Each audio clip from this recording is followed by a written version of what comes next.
On veut les régulariser parce que, on prend des risques, nous, on prend des risques de prison, clairement, d'amende.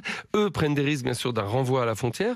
Et on en a besoin parce qu'on les a formés. Et on a besoin d'eux parce qu'on trouve personne d'autre. Bonjour Alain Fontaine. Bonjour. Vous êtes le chef du restaurant Le Mesturès, c'est à Paris, et vous présidez l'Association française des maîtres restaurateurs.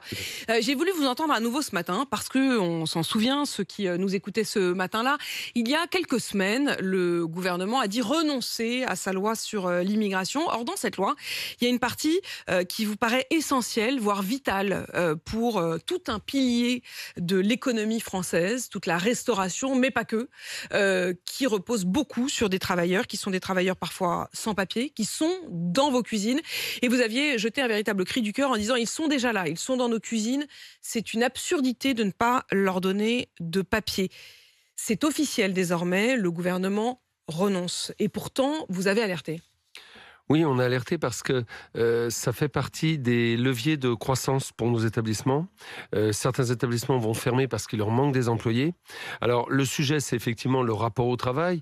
Vous avez plein de gens en France, plein de jeunes en France, qui ne veulent plus faire ces emplois de service, parce qu'il n'y a pas que nous, ces emplois de service. On a entendu ce matin, dans tout ce qui est aussi aide à la personne, aide aux personnes âgées, aide à la petite enfance, il y a aussi beaucoup de recrutements comme ça. Bien sûr, et on manque vraiment de main pour faire cela. Et on n'est pas sur un problème de salaire, contrairement à ce qui a été dit. Les salaires ont été augmentés, on va vers une belle évolution de ces salaires. Le problème est de ne pas travailler le soir, le rapport au travail, de ne pas travailler le week-end et autres. Et donc, on a besoin de cette main-d'œuvre. Et alors, moi, je parle surtout, par exemple, pour les apprentis qu'on a formés. Il faut savoir que nos jeunes qui sont en situation irrégulière aujourd'hui sont arrivés à 15 ans. À 15 ans dans les métiers. Ils ont fait un apprentissage et le fait de passer majeurs, eh bien, ils ne peuvent plus rester dans nos emplois, dans nos établissements. Ce qui veut dire quoi? Ça veut dire que l'absurdité, c'est qu'on a formé des gens, un tiers de ces gens-là sont formés. Ils ont prouvé qu'ils étaient capables de bosser, et de bosser souvent beaucoup plus que ceux qui ont leur papier. Et pour autant, vous allez leur dire bye bye. Oui, ou alors les garder en prenant énormément de risques et en tentant quand même la régularisation. Après, vous avez des gens qui rentrent chez nous et qui se mettent en situation, ce qu'on appelle, et là les gens vont comprendre, d'alias. C'est-à-dire que ce n'est pas eux qu'on a, mais on ne peut pas le savoir, c'est très compliqué. Ça m'est arrivé une fois déjà, d'avoir un alias dans mon établissement. Ça veut dire quoi un alias? Ça veut dire que vous avez quelqu'un à qui a des papiers, vous allez signer un contrat, mais en vrai, celui que vous avez face à vous n'est pas, il se fait passer pour un autre. Il se fait passer pour quelqu'un d'autre, quelqu'un d'autre par exemple qui est parti au Mali ou dans un autre pays, Mali, Sénégal, enfin un pays d'Afrique, ou d'autres pays d'ailleurs, il n'y a pas que cela. Et il a gardé ses papiers. Il a gardé ses papiers. Des fois, il les a payés. Il les a payés pour les avoir, et en même temps, c'est pas lui. Et quand on découvre ça... On en parle beaucoup dans le travail aussi de livraison, qui sous-traitent, qui font travailler des personnes sans papier. Mais vous dites, en fait, on veut les régulariser, on veut pas qu'ils restent sans papier. On veut les régulariser parce que, on prend des risques, nous, on prend des risques de prison, clairement, d'amende. Eux prennent des risques, bien sûr, d'un renvoi à la frontière.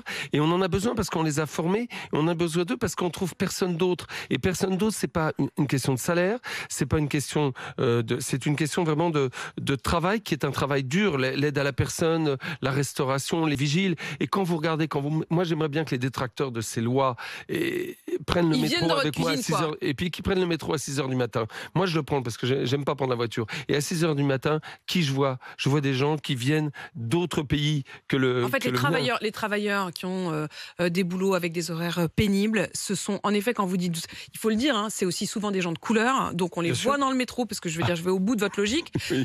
Non, mais à un moment, faut assumer les choses, et il faut le dire, c'est eux qui bossent et qui se lèvent le matin. Oui, et je vais aller plus loin. Ça ne nous dérange pas quand dans nos EHPAD, dans nos urgences, dans les hôpitaux, ils nous renversent, ils nous aident à nous relever, ils nous soignent. On est bien content qu'ils soient là. On est bien content qu'ils soient là, et d'un seul coup, on aurait un problème pour les régulariser. C'est-à-dire qu'on leur nie... Alors après, j'ai quand même deux questions, Alain Fontaine. D'un côté, sur le nombre de personnes qui manquent. Malgré cela, il manque toujours officiellement 200 000 personnes dans votre secteur. Oui. Vous vous dites, si au moins on peut intégrer cela, le problème sera réglé? Alors, ça ne sera pas réglé, mais qu'est-ce qui va se passer? Il va se passer que ces gens-là ne bénéficient pas de l'ascenseur. Enfin, moi, j'aime bien dire escalier social. Vu leur situation en irrégularité, ils ne peuvent pas progresser dans le métier. Ils ont trouvé un refuge dans une entreprise, ils y restent, ils ne bougent pas. Donc, ils ne peuvent pas accéder Parce à qu'ils ont des la postes trouille de aussi commis. de bouger et d'être éventuellement Mais mettez-vous à la place d'un Français de aux repasser sous les États-Unis. radars. Mettez-vous à la place d'un Français aux États-Unis qui n'a pas sa carte verte ou autre, sa green card, eh bien, il est dans la même il reste situation. planqué, bien Voilà, sûr. il reste planqué. Et donc, ces gens-là ne bénéficient pas de l'ascenseur social, ils restent là. Et donc, d'autres ne peuvent pas les remplacer. On a le problème sur les côtes, en saison. En saison, aujourd'hui, vous allez avoir des restaurants fermés. Pourquoi ? Parce que les étudiants vont de moins en moins vers ces boulots d'été.